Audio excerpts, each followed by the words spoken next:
दोस्तों, अगर आप भी ये सोचते हैं कि मैं जो भी करता हूँ बेकार चला जाता है, उसका परिणाम मेरे मन मुताबिक नहीं होता, अगर आपके साथ भी ज़िंदगी में कभी कुछ अच्छा नहीं होता है, तो ये छोटी सी कहानी अपने शब्दों के जरिए आपको बहुत कुछ सिखा जाएगी। रोहित ने बड़े उत्साह के साथ परीक्षा की तैयारी शुरू की, लेकिन वो टॉप नहीं कर पाया, जिसकी वजह से वो बहुत उदास और निराश रहने लगा। वो अपने आप को असफल महसूस करने लगा।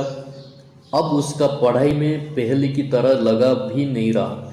उसने पहले की तरह प्रयास करना भी छोड़ दिया। रोहित की इस परेशानी का पता जब उसके अध्यापक को लगा है, जो कि उसके मार्गदर्शक थे, तो उन्होंने एक दिन उसे अपने घर बुलाया और पूछा, क्या बात है, आजकल तुम काफ़ी उदास और परेशान रहते हो और पहले की तरह तैयारी करना भी छोड़ दी। रोहित ने उदास स्वर में कहा कि उसने दिन रात मेहनत तो की, पर जैसा चाहता था ऐसा रिजल्ट नहीं आया, इसीलिए वो हताश और निराश है। अध्यापक कुछ समय के लिए शांत रहे और कुछ सोचकर उन्होंने उससे कहा कि मेरे पीछे आओ।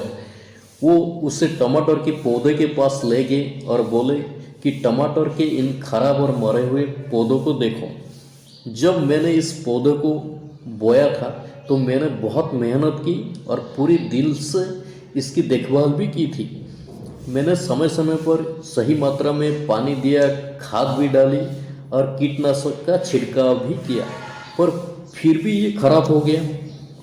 तो क्या? रोहित बोला, इतनी सारी मेहनत, इतना पैसा और समय देने के बाद भी अगर जैसा रिजल्ट हम चाहते हैं वो ना मिल पाए तो इतना सब कुछ करने का क्या फ़ायदा है? अध्यापक बोले, ऐसा नहीं है। फिर उन्होंने एक दरवाजे की तरफ इशारा करते हुए कहा कि अब एक बार जरा इस दरवाजे को खोलो और देखो। रोहित ने दरवाजे को खोला और देखा कि सामने बड़े बड़े टमाटर के ढेर पड़े हुए थे। उसने पूछा कि ये सब कहाँ से आए?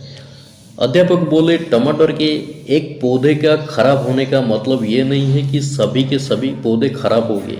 इसी तरह तुमने मेहनत तो की पर टॉप नहीं कर पाए, लेकिन इसका मतलब ये नहीं है कि तुम्हारी दिन रात की मेहनत खराब हो गई और तुम असफल हो गए।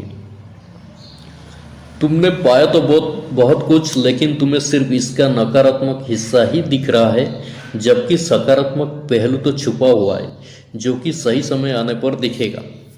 परीक्षा में लिखते वक्त कोई चीज़ें मायने रखती है, जैसे कि लिखने की स्पीड, तबीयत, मनोस्थिति और भी बहुत कुछ, जो कि सिर्फ मेहनत का पैमाना नहीं है। जो तुमने सीखा है वो जिंदगी के हर मोड़ पर काम आएगा। मेहनत करने के बावजूद मनचा परिणाम ना मिलना, इससे ये साबित नहीं होता है कि आप असफल हो गए, बल्कि आपने तो सफलता की ओर आपने एक कदम बढ़ाया है। थॉमस अल्वा एडिसन ने भी एक बार में ही बल्ब नहीं बनाया था। वो तो एक ऐसे इंसान थे जिन्होंने भी ये विचार नहीं किया कि वो असफल हुए हैं। 9,999 बार तक वो असफल रहे, बल्ब नहीं बना पाए, और आखिर में वो 10,000वीं प्रयास में उन्होंने बल्ब का आविष्कार करके दुनिया के सामने रख दिया। उनका माइंडसेट तो इतना स्ट्रांग था कि कभी ये नहीं सोचे कि मैं असफल हो रहा हूँ।